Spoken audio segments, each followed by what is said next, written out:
어떤 회사에 20대 되는 아가씨가 근무를 하고 있었습니다. 교양도 있고 얌전하고 착하고 그렇게 믿지 않게 생긴 아가씨였습니다. 그러나 그 아가씨의 특이한 점은 별로 말이 없고 친구들하고도 잘 어울리지 않고 늘 얼굴에 수심이 가득 차 있고 웃지 않는 그런 모습이었습니다. 그런데 그녀가 한 달 휴가를 내고 휴가를 끝나고 돌아온 다음 날 출근을 했는데 완전히 다른 사람이 돼서 왔습니다. 그의 외적인 모습은 별로 변한 것이 없었는데 성품이 완전히 달라졌습니다. 명랑하고 옆에 동료들이나 친구들이나 스스럼없이 어울리고 수심이 사라졌습니다. 사람들은 그녀가 어떻게 그렇게 변화됐는지 알고 싶어 했지만 거기에 대해서는 전혀 대답을 하지 않았습니다. 얼마 후에 그녀는 아주 친한 친구에게 자기가 변한 이유를 말해줬습니다. 그녀는 오랫동안 자기 코가 못생겼다고 생각을 했습니다. 그래서 자기 자신에게 미운 자화상을 만들어 놨습니다. 그 결과 사람들이 자기를 이상하게 본다고 생각하고 열등의식, 또 좌절감 이런 것이 쌓이고 쌓여서 남들하고 얘기도 잘 안 했습니다. 자기는 코 때문에 사람들한테 조롱거리가 되고 애인도 가질 수 없다고 그렇게 스스로 생각을 했습니다. 그래서 늘 우울하고 사람을 피하고 근심 어린 얼굴로 지냈습니다. 그 돈을 모아서 한 달 휴가를 얻어서 성형외과에 가가지고 코 수술을 받았습니다. 자신감이 생길 만한 얼굴로 변했나요? 그러자 그의 마음의 자화상이 달라졌습니다. 자기의 마음속에 예쁘고 아름답고 사랑스러운 그런 자화상을 만들게 됐습니다. 그 결과로 그녀는 삶의 자신감을 얻고 명랑하고 활발하게 그렇게 변했습니다. 이처럼 우리 모두는 각각 자기 마음의 자화상을 그려놓고 있습니다. 자기 삶에 어떠한 자화상을 그리느냐에 따라서 삶이 확연하게 바뀌게 됩니다. 많은 사람들이 열등의식을 가지고 있으며 죄악된 그런 마음의 자화상을 가지고 있습니다. 특별히 신앙인의 모습을 가지고 있는 그 신앙인의 마음은 내가 하나님 앞에 그런 좋은 모습으로 살지 못하고 있다라는 그러한 모습으로 살아가고 있습니다. 그 결과 늘 하나님께 대한 감사와 기쁨이 없습니다. 많은 사람들이 이런 불행한 자화상을 자기 마음속에 만들어 놓고 살아가고 있습니다. 자기는 되는 일이 없으며 사람들에게 사랑받지 못하며 소외되어 있으며 무능한 사람이라고 자기의 자화상을 만들어 놨습니다. 내 스스로가 내 마음속에 어떤 자화상을 가지고 있느냐 아주 굉장히 중요합니다. 그 자화상을 어떻게 갖느냐에 따라서 내가 세상을 향해서 긍정적으로, 가정을 향해서 긍정적으로, 또 이웃을 향해서 긍정적으로 표현될 수 있지만 자화상이 잘못 마련되면 내성적으로 또 나를 자책하는 그러한 자화상을 만들어가는 겁니다. 특별히 신앙인의 자화상, 하나님 앞에 예수 그리스도 앞에 나의 모습은 어떤 모습으로 서 있는가, 긍정적으로 서 있는가 아니면 부정적으로 서 있는가 따라서 굉장히 중요합니다. 오늘 말씀이 우리들에게 어마어마한 아주 확신에 찬 그런 자화상을 우리들에게 말씀해 주시고 있습니다. 그런즉 영어로 돼 있어요? 예. 그런즉 누구든지 그리스도 안에 있으면 새로운 피조물이라 이전 것은 지나갔으니 보라 새 것이 되었도다. 예수 앞에 나오면 누구나 놀라운 자화상을 갖게 되는데 그것이 곧 새롭게 변화된다는 겁니다. 고린도 후서를 쓴 바울의 기본 사상이 바로 이겁니다. In Christ. 말씀을 듣기 전에 우리가 지금 한 목소리로 읽었던 Solus Christus, 예수 그리스도 안에서 새로운 자화상을 만들어지는 겁니다. 새 사람이 되었다, 그렇게 얘기하는 겁니다.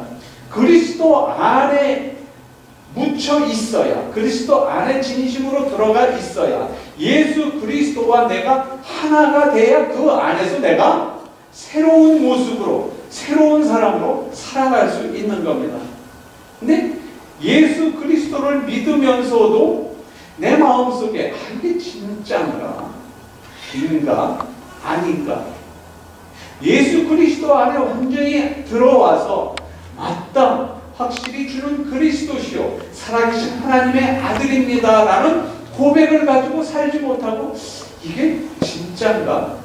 바울이 고백한 대로 우리가 정말 예수 그리스도 안에서 구원받고 죽으면 천당 간다는 그것이 사실이 아니고 우리가 딴 것을 믿고 있다면, 그것이 사실이 아니라면 우리는 불쌍한 자 중에서도 가장 불쌍한 자다 고백했던 것처럼, 그럼에도 불구하고 우리가 믿을 수 있었던 건 주의 성령이 나와 함께 하시는, 성령이 나를 붙드심으로 말미암아 그 고백을 하니까 그것으로 인한 나는 그리스도와 함께 살 수밖에 없다라는 그 자화상이 우리한테 만들어진다면 우리는 실망할 것도 없고 이 세상을 비관하면서 살 필요도 없고 낭패를 당할 필요도 없는 거예요. 비록 가난하게 살지만 예수 그리스도께서 나에게 주신 그 은혜가 너무 감사함으로 말미암아 나는 이렇게 가난하게 살지만 이 삶을 끝나고 하나님 앞에 갈 때는 하나님이 나를 기쁨으로 받아주신다라는 그런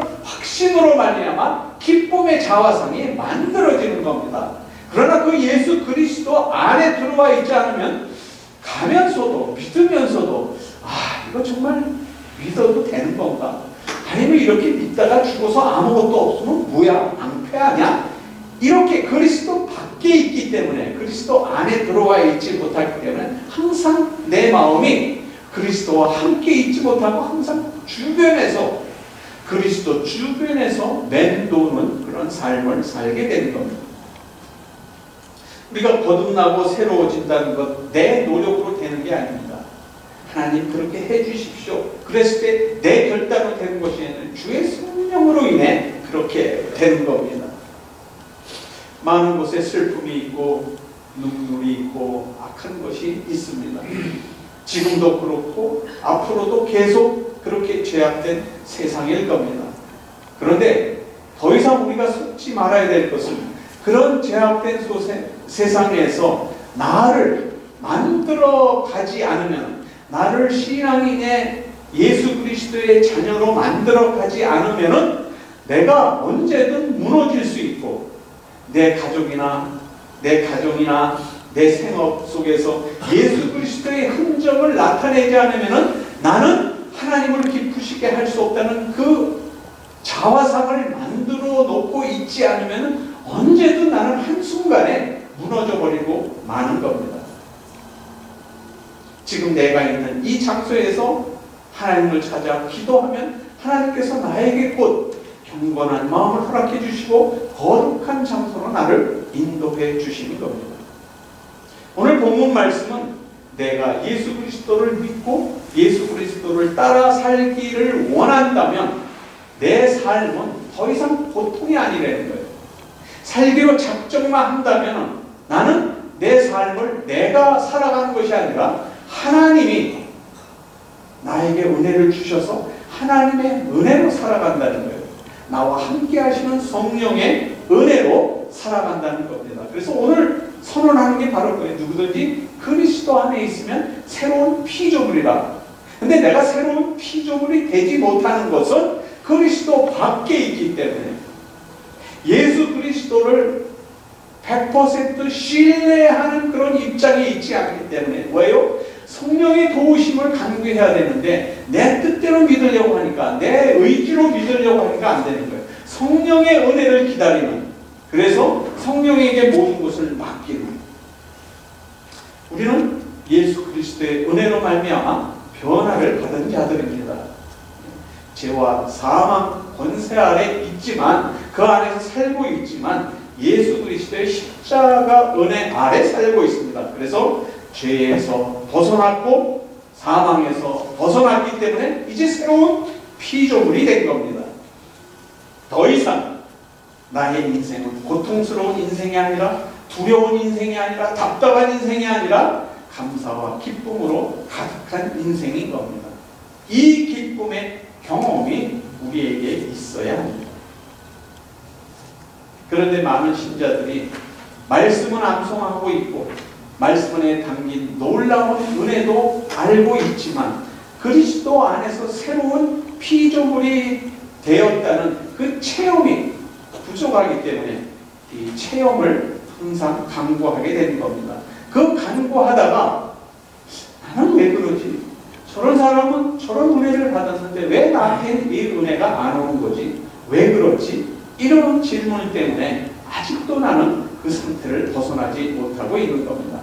여전히 죄된 것을 뿌리치지 못하고 여전히 삶에서 두려움과 고통 속에 살고 있으며 여전히 삶에서 실패와 죄의 모습을 경험하게 되는 겁니다. 그런데도 불구하고 성경은 여전히 우리들을 향해서 너희는 새로운 피조물이다 그렇게 얘기를 하는 겁니다.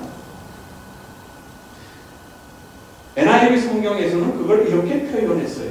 Therefore, if anyone is in Christ, he is a new creation.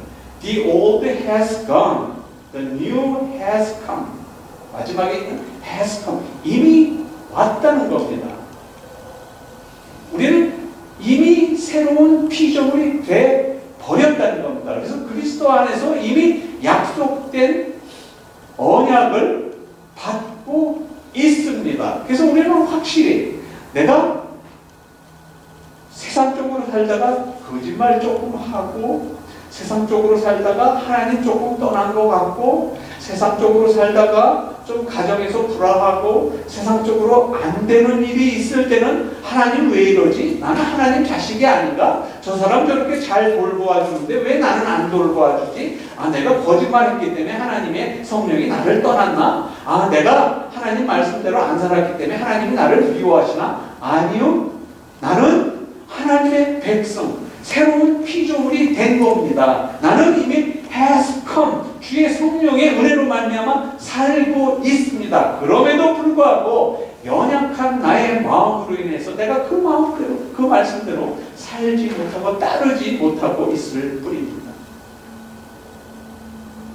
여전히 미워하고 있고 여전히 분노하고 있고 여전히 욕심 부리고 있고 여전히 자랑이 많고 별로 달라진 것이 없는 것 같이 보입니다. 예수를 오래 믿고 말씀도 오래 듣고 정말 신앙생활을 오래 한 것 같았는데 별로 변화된 것이 없는 것 같습니다. 이럴 경우에 우리의 마음속에 생기는 나는 아직도 새로운 피조물이 아닌가? 그렇지 않습니다. 여러분은 이미 새로운 피조물입니다. 이미 그리스도 안에 와 계신 겁니다. 단지 믿음의 분량이 틀려서 연약한 믿음의 상태에 들어가 있을 뿐이지 여러분이 이미 하나님의 자녀인 겁니다. 우리의 구원은 우리의 행위로 말미암아 된 것이 아닙니다. 믿음으로 말미암아 된 겁니다. 그러니까 그리스도를 믿음으로 말미암아 고백했다면 이미 그리스도 안에 있는 겁니다. 그리고 우리는 새로운 피조물입니다. 그리스도의 새 생명의 능력으로 살고 있는 겁니다. 그럼에도 불구하고 나는 새로운 피조물인가 자신에게 묻는 이유는 아직도 과거의 경험에 매달려 있기 때문입니다. 경험상으로 보니까 내가 그렇게 어려웠을 때 하나님이 나에게 응답해 주시지 않더라. 내가 그렇게 힘들고 내가 그렇게 좌절하고 있을 때 하나님은 뭐 하셨나? 이러한 과거의 경험으로 인해 내가 그리스도 안에 완전히 들어갈 수가 없는 겁니다.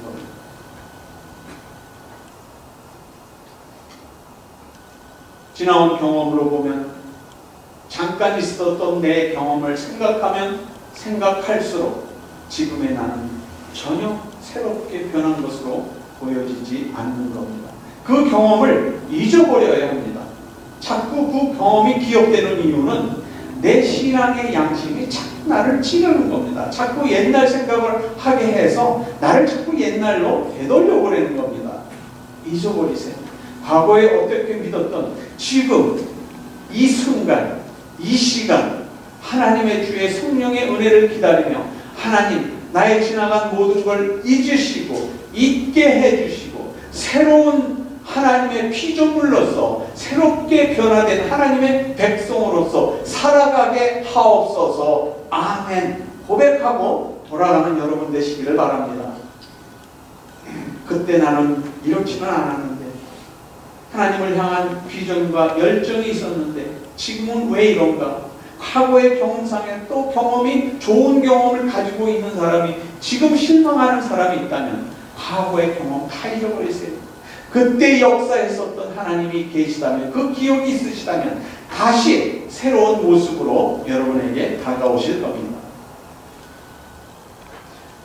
지금의 내가 옛날 처음 변했을 때 나와 비교할 때 변한 것이 없지만 그래도 그 세월을 살아오면서 나는 그 양심의 하나님이 주신 양심의 모습으로 때로는 넘어지기도 하고 때로는 신앙으로 승리하기도 하고 때로는 하나님과 함께 기뻐하기도 하고 때로는 하나님으로 인해 절망 상태에 들어갈 때도 있었지만 지금 이렇게 나와서 나를 예배하도록 인도해 주신 그 하나님께 감사를 하는 겁니다. 이제는 우리 모두 마땅히 우리 믿음의 현주소를 찾아야 합니다. 마땅히 하나님 앞에 새로운 다짐을 하고 돌아가는 오늘이 되어야 합니다. 그런지 알면서도 그런 일을 못하기 때문에 아무리 생각해도 나는 피조물이 아닌 것 같은 생각이 드는 겁니다. 지금까지 제가 여러분에게 명설교자가 아닌 소망장로교회 이동환 목사가 설교를 했는데 정말 설교를 잘하는 목사님은 이 모습을 어떻게 설교를 하실 것인가 제가 좋아하는 폴 와셔 목사님의 간략한 설교를 같이 들어보도록 하겠습니다.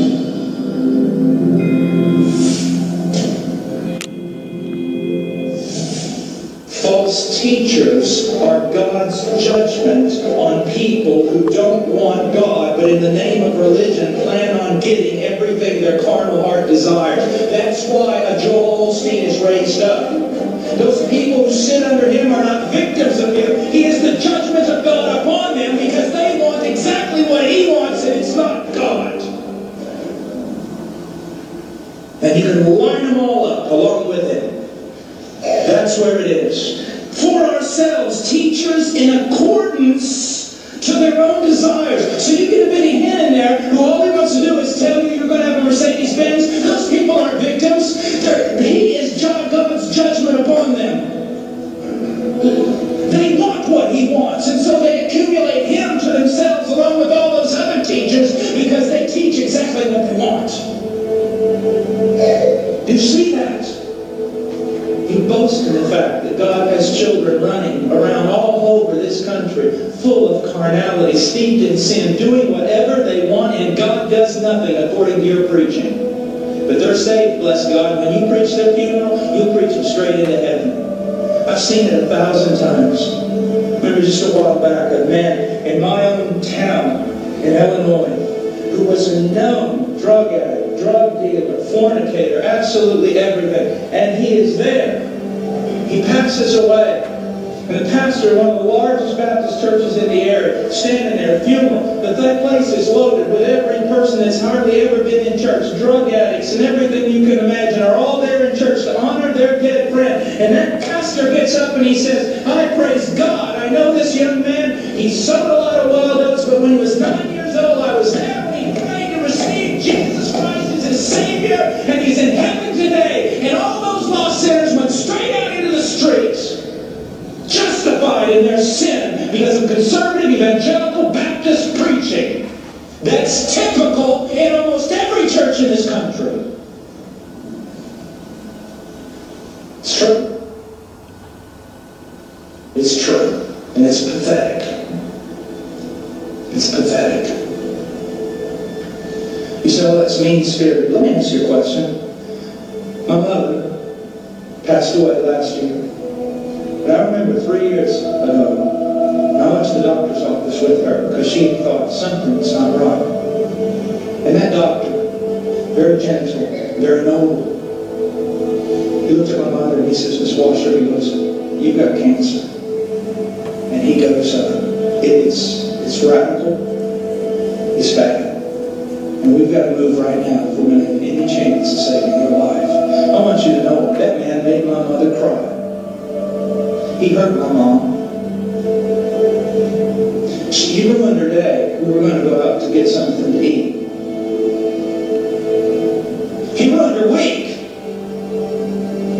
He tore my mother to pieces. But he tried to save my mother's life. And if he hadn't done that, if he hadn't been so truthful, she'd have had no hope of salvation whatsoever. We'd have had no recourse at all. And he could have been kicked out of his own practice for being immoral. They ought to kick most pastors out of their practice.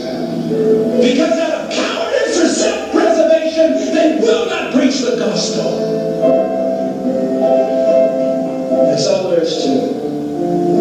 This job's not for cowards. It may be for wild men and fools, but it's not for cowards. I'm telling you, there's too much at stake. Too much at stake to allow this to happen any longer. And it'd be different if it was happening in churches that deny the deity of Christ or substitutionary atonement. But this stuff goes on every day in men's churches who hold to these truths. But when they get to the gospel, they just seem to lose their minds. This country's not gospel hard, and this country is gospel ignorant because most of the preachers are gospel ignorant. It's just the truth. That salvation is not merely the change of practice. It doesn't even begin. It's not turning over a new leaf. It's not New Year's resolutions. It's not this strong conviction to want to be a different person. None of that. Salvation is a supernatural work of God whereby someone really does become a new creature. Really. That's not poetry. It's not poetry. It's not poetry.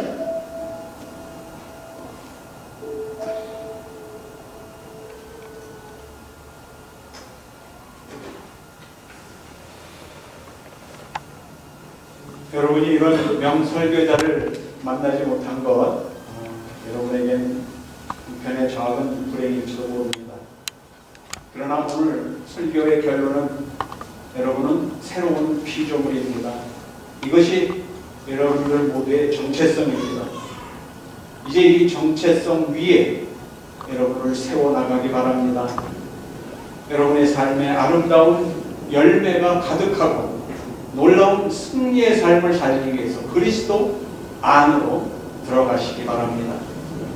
주님께서 나에게 주실 그 형용할 수 없는 그 크신 것을 기대하시면서 용기를 잃지 마시고 담대하게 복된 미래를 바라보며 열심히 믿음의 증인으로 살아가게 되시기를, 기쁨으로 살아가게 되시기를, 새 인생을 개척해 가시기를 주 예수 그리스도의 이름으로 축원드립니다.